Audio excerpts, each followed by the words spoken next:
आणि एक महत्त्वाची बातमी आहे। केज, मंठा, परतूर, भोकरदन आणि फुलंब्री मतदारसंघामध्ये जरांगे उमेदवार देणार। भोकरदनमध्ये दानवेंच्या मुलाविरोधात देखील उमेदवार देणार, सूत्रांची माहिती। मनोज जरांगे पाटील मला न्याय देतील। ज्योती मेटे यांना जरांगे पाटील यांच्याकडून बीड विधानसभाबाबत अपेक्षा। कोणत्याही परिस्थितीमध्ये मी बीड मतदारसंघाची निवडणूक लढवणार। ज्योती मेटे लढण्यावर ठाम। कळमनुरीमध्ये उमेदवार पाडण्याची जरांगेंची भूमिका, सूत्रांची माहिती। दरम्यान कळमनुरीमध्ये महायुतीचे संतोष बांगर तर महाविकास आघाडीचे संतोष टारफे मैदानात। सगळीकडे उमेदवार देणार नाही, निवडून येणाऱ्या जागांवरच उमेदवार दिला जाणार। आपल्याला समाजाची नाराजी ओढवून घ्यायची नाही, जरांगे पाटलांची उमेदवार देण्याबाबत भूमिका। मंत्री हसन मुश्रीफ यांनी अंतरवली सराटीमध्ये जात मनोज जरांगे यांची भेट घेतली। मी पाठिंबा मागितला, संध्याकाळपर्यंत निर्णय देतील। मुश्रीफ यांच्याकडून भेटीचं कारण स्पष्ट। धाराशिव मतदारसंघामध्ये जरांगेंच्या नेतृत्वात लढण्यासाठी 19 उमेदवारांची तयारी। इच्छुकांमध्ये एकमत ठरवा, जरांगे पाटलांचं आवाहन। सुनेत्रा पवारांना सुप्रिया सुळेंविरोधात उभं करणं चूक होती। अजित पवार यांच्याकडून बारामतीमधील गावभेटी दौऱ्यात पुनरुच्चार। सुप्रिया सुळेंचा पराभव झाल्यास पवारांना धक्का बसेल असा तुम्ही विचार केला। लोकसभेला शरद पवारांना खुश केलं, आता मला खुश करा। बारामतीमध्ये गावभेटी दरम्यान अजित पवारांची भावनिक साथ। चांदिवलीतील बंडखोरी रोखण्यामध्ये अखेर भाजपला यश। जितूबाई चौधरी अर्ज मागे घेणार, शेलार यांची माहिती। देवेंद्र फडणवीस यांच्या मध्यस्थीनंतर उदगीर मतदारसंघातील बंडखोर उमेदवार विश्वजित गायकवाड यांची माघार। महायुतीचे उमेदवार संजय बनसोडे यांना पाठिंबा। उदगीरमध्ये दोन्ही राष्ट्रवादीत लढत होणार। येणाऱ्या निवडणुकीमध्ये इंदापुरात बदल नक्की होणार। मतदानानंतर कोण डॅमेज होणार ते कळेल, हर्षवर्धन पाटलांचा इशारा।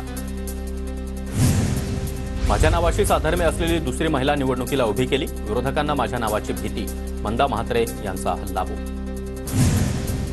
खेड आळंदी मतदारसंघामध्ये चौरंगी लढतीची शक्यता। महाविकास आघाडीकडून बाबाजी काळे तर महायुतीचे दिलीप मोहिते पाटील रिंगणात। शरद पवार गटाचे अतुल देशमुख आणि शिंदे गटाचे अक्षय जाधव अपक्ष मैदानात। उद्धव ठाकरे मंगळवारी कोल्हापुरातून प्रचाराचा शुभारंभ करणार। अंबाबाईचं दर्शन घेऊन दुपारी राधानगरी विधानसभा मतदारसंघातील उमेदवार के.पी. पाटील यांच्यासाठी प्रचार सभा घेणार। राज ठाकरेंची 5 तारखेला वणीमध्ये तर 6 तारखेला मंगळवेढ्यात सभा। पंढरपूर मंगळवेढ्याचे उमेदवार दिलीप धोत्रे ते यवतमाळच्या वणीचे उमेदवार राजू उंबरकर यांच्यासाठी राज ठाकरेंची सभा होणार। अकोल्यामध्ये 7 आणि 9 नोव्हेंबरला 2 मोठ्या सभांचं आयोजन। 7 नोव्हेंबरला बाळापुरातील वडेगावात उद्धव ठाकरे यांची सभा तर 9 तारखेला अकोला शहरामध्ये पंतप्रधान नरेंद्र मोदी यांची जाहीर सभा होणार। अमळनेर, एरंडोल, जळगाव शहर मतदारसंघात महायुती आणि महाविकास आघाडीतील बंडखोर निवडणूक लढवण्यावर ठाम। कोणत्याच बंडखोर उमेदवाराची अद्याप माघार नाही। नितीन सरदेसाई प्रसाद लाड यांच्या भेटीला। नितीन सरदेसाई आणि प्रसाद लाड यांच्यामध्ये बैठक। जळगाव शहर मतदारसंघाचे भाजपचे उमेदवार सुरेश भोळे यांनी सहकुटुंब सुरेश जैन यांची भेट घेतली। विधानसभा निवडणुकीसाठी भोळे यांनी ही भेट घेतल्याची माहिती। ठाकरे गटाच्या रुपेश म्हात्रे यांचं बंड कायम। भिवंडी पूर्वमधून अपक्ष उमेदवारी अर्ज कायम ठेवण्याचा निर्धार। तर उद्धव ठाकरे मुलाला जिंकून आणण्यासाठी आमचा बळी देत आहेत, म्हात्रेंचा हल्लाबोल। जुन्नरमध्ये बैलगाडा शर्यतीच्या घाटामध्ये विधानसभेच्या प्रचाराचा धुळा। वडगाव कांदळी इथं मुक्ताई देवी यात्रा उत्सवामध्ये अमोल कोल्हे आणि महाविकास आघाडीचे उमेदवार सत्यजित शेरकर यांची उपस्थिती। समज गैरसमज बाजूला ठेवून महायुतीच्या उमेदवारासाठी काम करा। उल्हासनगरमधील महायुतीमधील वादावर रवींद्र चव्हाण यांची प्रतिक्रिया। काँग्रेसमधील बंडखोर उमेदवार भाऊ पाटील गोरेगावकर यांनी काँग्रेस शिष्टमंडळाची भेट नाकारली। उमेदवारी मागे घेण्याबाबत कुणीही भेट घ्यायची नाही, गोरेगावकरांची भूमिका। तर गोरेगावकरांनी हिंगोली विधानसभेसाठी अपक्ष उमेदवारी अर्ज दाखल केला आहे।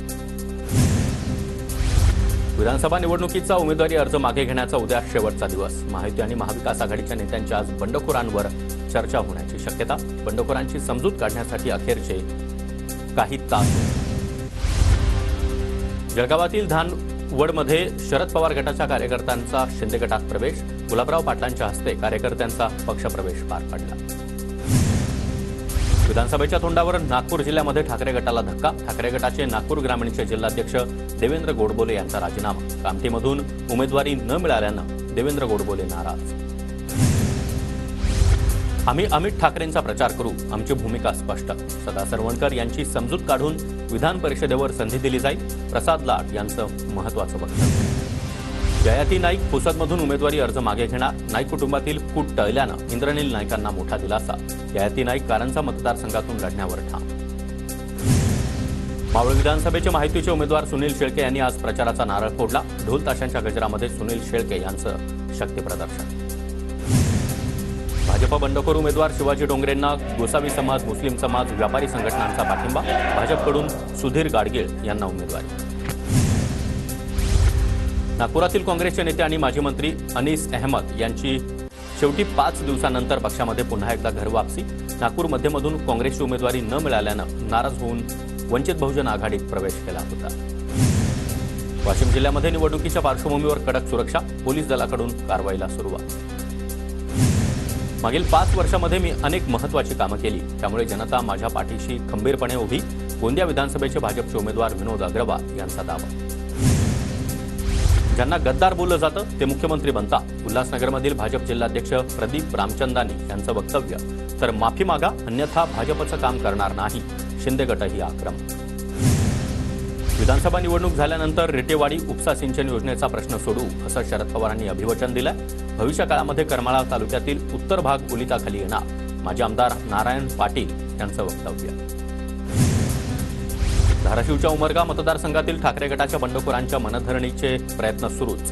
जिल्हा संपर्क प्रमुख सुनील काटमोरे यांनी बंडखोरांची भेट घेतली. नवी मुंबईकरांचे प्रश्न मार्गी लावले नाहीत तर माझ्यावर गुन्हा दाखल करा. आगरी कोळी समाजाच्या प्रश्नांवरून गजानन काळेंचं नागरिकांना वचन. थेट बॉन्ड पेपरवर वचननामा मांडला. वर्धा जिल्ह्यातील हिंगणघाट मतदारसंघात शरद पवार गटाकडून 2 नेत्यांची बंडखोरी. माजी आमदार राजू तिमांडे तर सुधीर कोठारी यांची देखील बंडखोरी. विश्वासात न घेता उमेदवार दिल्याचा आरोप. सुहास कांदे यांच्याकडून मनमाड शहरामध्ये मतदारांच्या भेटी घेण्यास सुरुवात. शहरामध्ये रॅली काढत नागरिक व्यापाऱ्यांच्या भेटी घेत दिवाळीच्या शुभेच्छा दिल्या. रत्नागिरी जिल्ह्यामध्ये आज मध्यरात्रीपासूनच 17 नोव्हेंबरपर्यंत मनाई आदेश. विधानसभा निवडणुकीच्या पार्श्वभूमीवर अप्पर जिल्हाधिकाऱ्यांचे आदेश. अजित पवारांनी बहिणींसोबत भाऊबीज साजरी केली. बहीण नीता पाटील, विजया पाटील यांच्यासोबत काटेवाडीमध्ये अजित पवारांची भाऊबीज. माझ्या बहिणी घरी होत्या, त्यांनी मला ओवाळलं. आता मी कार्यक्रम संपवतोय. सुळेंसोबत भाऊबीज साजरी करण्यावरून अजित पवार यांची प्रतिक्रिया. भाऊबीज निमित्त बदनापूरमध्ये स्नेहमिलन कार्यक्रम. आमदार नारायण कुचे, रावसाहेब दानवे यांची उपस्थिती. गुलाबराव पाटलांनी प्रचारादरम्यान लाडक्या बहिणींसोबत भाऊबीज साजरी केली. चिंचोली गावातील महिलांनी गुलाबराव पाटील यांचं औक्षण.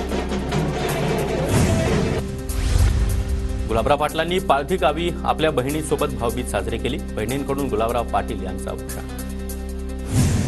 सांगलीमध्ये रोहित पाटील यांनी बहिणीसोबत दिवाळी आणि भाऊबीज साजरी केली.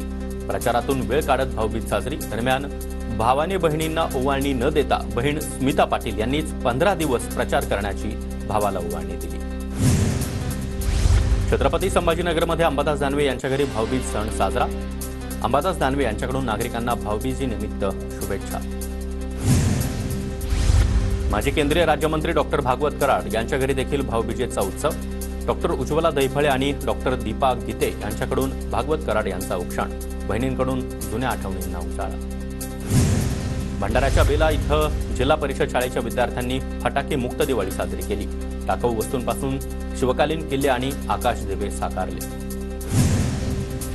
परभणीच्या पूर्णा शहरातील गल्ली इथं 33 केव्हीचा विद्युत पुरवठा करणारी मुख्य लाईनची तार तुटली. सुदैवानं कुठलीही जीवितहानी नाही. राज्य परिवहन महामंडळाच्या बस बंद पडण्याच्या प्रकारात मोठी वाढ. प्रवाशांवर तासनतास ताटकळत बसण्याची वेळ.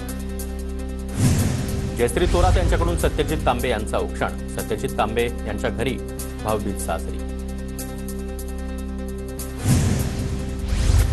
बीडचे खासदार बजरंग सोनवणे आणि अनिल देशमुख यांनी शरद पवारांची भेट घेतली. बारामतीमधील गोविंद बागेत या दोन्ही नेत्यांनी शरद पवारांची भेट घेतली. वाशिमच्या मालेगाव तालुक्यातील डवा इथं पारधी वस्तीवर भावना गवळी यांची दिवाळी साजरी. वस्तीवरील लहान मुलांसोबत फटाके फोडण्याचा देखील आनंद लुटला. आशा भोसले आणि भाजपचे आमदार आशिष शेलार यांची भाऊबीज साजरी. आशा भोसले यांच्याकडून आशिष शेलार यांचा औक्षण. दिवाळी सुट्टीनिमित्त पर्यटकांना कोकणातील समुद्रकिनाऱ्यांची भुराळ. कोकणातील समुद्रकिनारे पर्यटकांनी फुलून गेले. दिवाळीच्या सुट्टीनिमित्त शिर्डीमध्ये साई दर्शनासाठी भाविकांची मांदी आली. साई मंदिराला आकर्षक फुलांची सजावट.